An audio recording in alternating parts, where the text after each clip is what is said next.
Sé que he fet molts vídeos parlant de la llengua catalana, però és que no me'n cansaré de fer-ne fins que la gent no entengui, no se n'adoni, que no hem de comprar més aquest discurs d'Espanya, que encara hi ha molta gent que el fa, que a Catalunya s'imposa el català, que a Catalunya es persegueix el castellà, etc.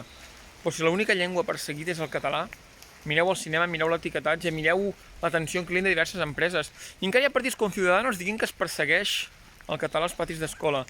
I resulta que l'altre dia en un documental veiem que el castellà al pati és la llengua que més es parla, però que en canvi a les aules doncs, és diferent, bàsicament perquè hi ha una immersió lingüística. No podem comprar el discurs de l'estat espanyol de que Catalunya imposa el català, perquè és que bàsicament és la llengua de Catalunya, igual que l'aranès és la llengua de l'Aran. I ensenyar la teva llengua al teu país, al teu territori, no és imposar res.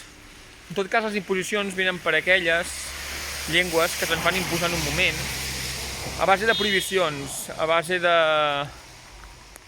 d'imposicions, a base d'atacs cap a la llengua i cap a la cultura pròpies de Catalunya, que és una cosa que s'ha fet doncs, ja des d'abans dels Borbons, però els Borbons van continuar-ho fent, amb decrets de nova planta, amb repressions contra el poble de Catalunya, i recordar que històricament doncs, totes les trífugues que ha tingut en Castella, bé, abans enviaven els soldats que violaven i assetjaven a la gent a les cases quan es barallaven en França, i ara envien a la policia a apallissar catalans quan hi ha un referèndum democràtic. I si no, doncs els tanquen a la presó, a la gent, etc. Els abusos de l'estat espanyol amb Catalunya hi són des de sempre.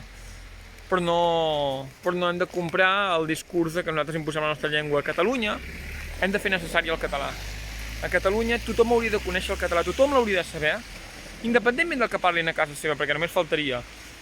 Però qualsevol persona que treballa i viu a Catalunya hauria de saber el català, hauria de tenir coneixements de català, l'hauria de saber parlar perfectament.